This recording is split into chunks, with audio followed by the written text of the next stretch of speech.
Ok, pessoal? Na aula de hoje a gente vai mostrar aqui mais 3 erros comuns ao se produzir um texto dissertativo.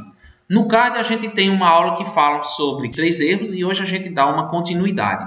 O primeiro deles, vejam só, vou mostrar aqui para vocês a questão do ajuste da pontuação para formar período simples. Vejam que muitas vezes quando a gente escreve, quando a gente lê um texto dissertativo, há um erro muito comum, que é o emprego da vírgula como se ela tivesse a mesma função do ponto, ou seja, finalizar o período antes de começar o outro. É o que acontece aqui, olha só.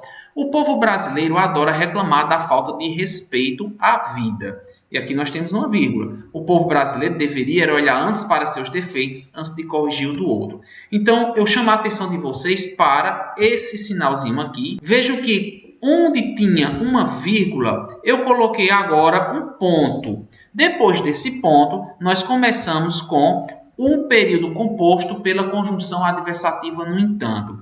Então, o povo brasileiro adora reclamar da falta de respeito à vida. No entanto, deixa eu tirar esse termozinho aqui, deveria era olhar antes para seus defeitos, antes de corrigir o do outro. O que mais que a gente pode fazer aqui? Eu vou tirar essa palavra antes, que estava aqui no texto original 2 vezes, né? E olhe que nessa observação, por isso que é sempre bom a gente rever o nosso texto ainda no rascunho, eu retirei a palavra antes para que o texto não ficasse também repetitivo. Então, primeiro detalhe, a pontuação foi fundamental. Vejam que quando eu fiz essa leitura aqui, eu percebi que algo não estava fluindo bem. Nessa recomposição aqui, quando eu coloco um ponto, eu finalizo a primeira oração, né, que é o primeiro período do texto, período simples, e recomeço com uma contrariedade, uma segunda oração, que é onde está o meu tópico frasal, para contradizer a afirmação geral. Tudo bem? E também tiramos a palavra repetitiva.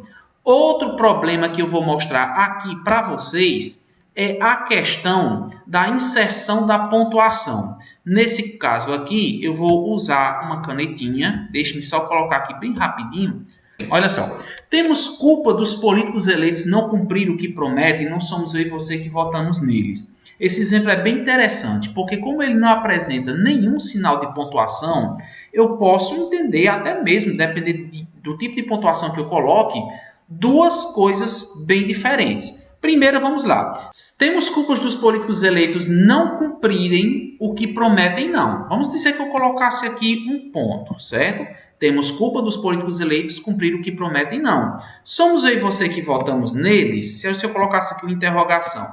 Veja que eu tenho um sentido diferente. A primeira frase é uma afirmação, né? Uma declaração negativa, dizendo que nós não temos culpa dos políticos que roubam, e eu digo que é porque não, né, eu me pergunto, né? Somos eu e você que votamos neles? Então é uma pergunta retórica que, conforme o que foi expresso na oração anterior, já deixa bem clara a opinião de quem escreveu. Eu não tenho culpa, você não tem culpa porque a gente não votou nele.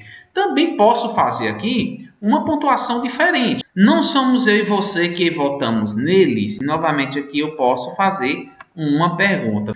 Temos culpa dos políticos eleitos não cumprirem o que prometem. Agora eu estou avisando que nós temos culpa. Não somos eu e você que votamos neles? Então veja que agora com essa pergunta aqui, eu estou te cobrando também, né? Ora, não somos nós dois que votamos nele? Então veja que essa declaração agora ficou afirmativa por causa do ponto que antes aparecia aqui depois da palavra não e agora antecipou. Então a ausência da pontuação pode também levar o leitor a entender o texto de duas formas, certo? Como normalmente a gente costuma fazer críticas nesse tipo de situação, o que é que a gente faz? Nós vamos colocar o ponto justamente onde mostramos nessa segunda versão. Temos culpa dos políticos eleitos não cumprirem o que prometem. Ponto. Letra maiúscula após um ponto, a gente não pode esquecer isso, né?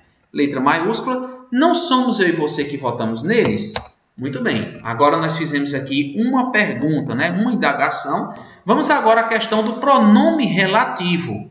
Olha só, empregar um pronome relativo muitas vezes é necessário para que você tenha uma continuidade adequada ao seu texto. O mais comum é o emprego do pronome que é o que nós vamos usar aqui.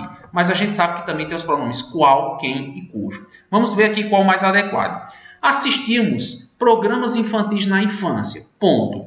Esses programas infantis eram mais educativos que os de hoje. Então, nós vamos pegar aqui esse trecho, nós vamos copiar, colocar no texto definitivo e vou mostrar o seguinte a vocês. Ok, agora vamos lá. Assistimos programas infantis na infância. Ao invés de eu dizer esses programas, vamos colocar aqui que eram. Tiramos aqui programas infantis que eram mais educativos que os de hoje. Então, aqui o emprego do pronome relativo, ele diminui o problema do seu texto. Ele deixa o seu texto menor e bem melhor de você fazer essa leitura. Eram 3 erros, mas eu vou mostrar um quarto, porque isso aqui foi uma manchete de jornal que apareceu recentemente, que dizia assim: Butantan recebe insumo para 10 milhões de vacinas no fim do mês. Qual é o problema desse título, dessa manchete? Nós temos aqui um caso de ambiguidade. Preste atenção, ambiguidade, que também tem no card de uma aula, são aquelas frases que causam uma dupla interpretação. O que acontece é o seguinte: eu posso entender que o Butantan recebe insumo para 10 milhões de vacinas só no fim do mês, ou seja, o Butantan vai receber esse insumo apenas no fim do mês, ou eu também posso entender que essas 10 milhões de vacinas vão estar prontas no fim do mês. O insumo vem agora e no fim do mês teremos essas 10 milhões de vacinas, certo? Considerando que o insumo só vem no final do mês, nós podíamos e deveríamos, na verdade, escrever o seguinte: no fim do mês, Butantan recebe, fim do mês ainda estamos no começo, então vamos colocar aqui, receberá 10 milhões de vacinas. E aqui nós fechamos essa frase, certo? Com essa colocação aqui de receberá no futuro, eu também ajudo a quebrar qualquer problema com ambiguidade, certo? Então, no fim do mês, Butantan receberá 10 milhões de vacina. O fato do verbo estar no presente ajudou também a causar essa ambiguidade. Bom, pessoal, então, por hoje é isso aí. Os 3 erros, né, com mais um erro extra, um problema que a gente costuma cometer na escrita. Finalizamos essa aula de redação. Até a próxima.